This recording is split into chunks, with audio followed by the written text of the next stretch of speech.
Sangue de barata, sangue frio, sangue azul, sangue bom, o sangue subiu a cabeça e por aí vai. Estas e outras expressões refletem a forte carga de magia, de fascínio e até de medo ligado ao sangue. Ideias que integram as mais diferentes culturas e religiões e perduram, em muitos casos, até os dias de hoje. As tentativas de se usar o sangue para curar doenças vêm desde a pré-história. Durante muitos séculos, no entanto, os resultados foram totalmente infrutíferos. As primeiras transfusões de sangue, com base em experimentos em animais, remontam ao século XVII, mais precisamente em 1665, realizadas pelo médico britânico Richard Lower, em Oxford. Já as primeiras experiências com humanos têm registro em 1667, em Paris, com Jean-Baptiste Denis, médico do rei Luís XIV. Ele utilizou um tubo de prata e injetou um copo de sangue de carneiro em Antoine Mauroy, 34 anos, um nobre que, enlouquecido, andava nu pelas ruas de Paris. Contudo, após resistir a 2 transfusões, Mauroy iria a falecer, provavelmente em decorrência da terceira transfusão. As transfusões na época eram heterólogas, ou seja, com sangue de animais de espécies diferentes. Denis defendia que, ao contrário do sangue humano, o de animais estaria menos contaminado de vícios e paixões. Inúmeras tentativas foram praticadas para se atingir sucesso em transfusões. Mesmo sendo vista como um avanço, a transfusão homóloga apresentava problemas relacionados à coagulação do sangue e demais reações adversas. Chegou-se mesmo a tentar a utilização de leite e sangue de cadáveres em transfusões, sem sucesso. Em contrapartida, foram desenvolvidos equipamentos para a realização de transfusão indireta, além de técnicas cirúrgicas que permitissem a transfusão direta, com a utilização da artéria do doador e a veia do receptor, processo que passou a ser denominado braço a braço.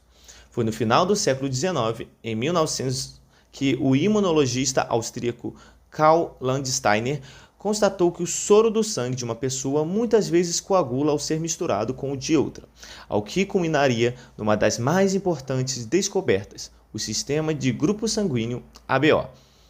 Mais posteriormente, o fator RH foi descoberto em 1940. Depois dos estudos de 2 pesquisadores, foi retirado o sangue de um macaco e injetado em cobaias. Após a pesquisa, foi concluído que, ao injetar o sangue do macaco, o organismo das cobaias reagia produzindo anticorpos, pois aquele sangue era uma substância desconhecida pelo organismo.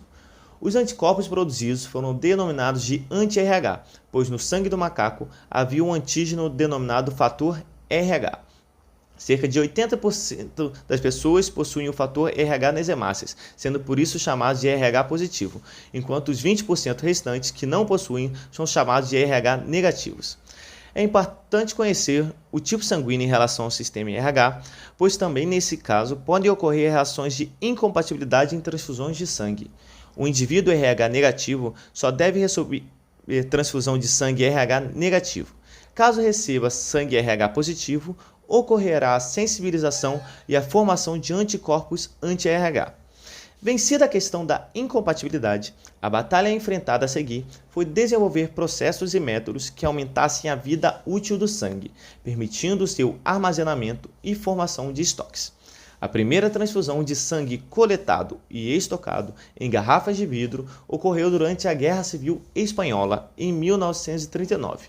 Posteriormente, com a inclusão da Segunda Guerra Mundial, surgem os primeiros bancos de sangue e a transfusão generaliza e torna-se rotina na prática médica, sendo decisiva para salvar a vida de civis e militares feridos. A guerra, aliás, é o que serve de motivação e estímulo para as primeiras campanhas de doação de sangue. Desde os primórdios, o sistema de doação de sangue alicerça-se na doação altruísta e não remunerada, contando com a solidariedade e benevolência dos cidadãos. Ao contrário da Europa, o sistema transfusional brasileiro baseava-se na doação remunerada. Doadores dos bancos de sangue públicos e privados recebiam pagamento. Em 1980, cria-se então o Programa Nacional de Sangue e Hemocomponentes, com a finalidade de regularizar a situação da hemoterapia brasileira. Surgem os Centros de Hematologia e Hemoterapia, os hemocentros. Entre os muitos desafios, o de implantar a doação sistemática de sangue, pondo fim à doação remunerada. E aí, A Hemorrede Pública de Alagoas foi criada por meio da Resolução 004 de 19 de fevereiro de 1981, elaborada pelo Conselho de Administração da Fundação Governador Lamela Filho, integrando as diretrizes do Programa Nacional do Sangue e Hemoderivados, ProSangue, até então denominados de Hemocentro de Alagoas, Hemoal.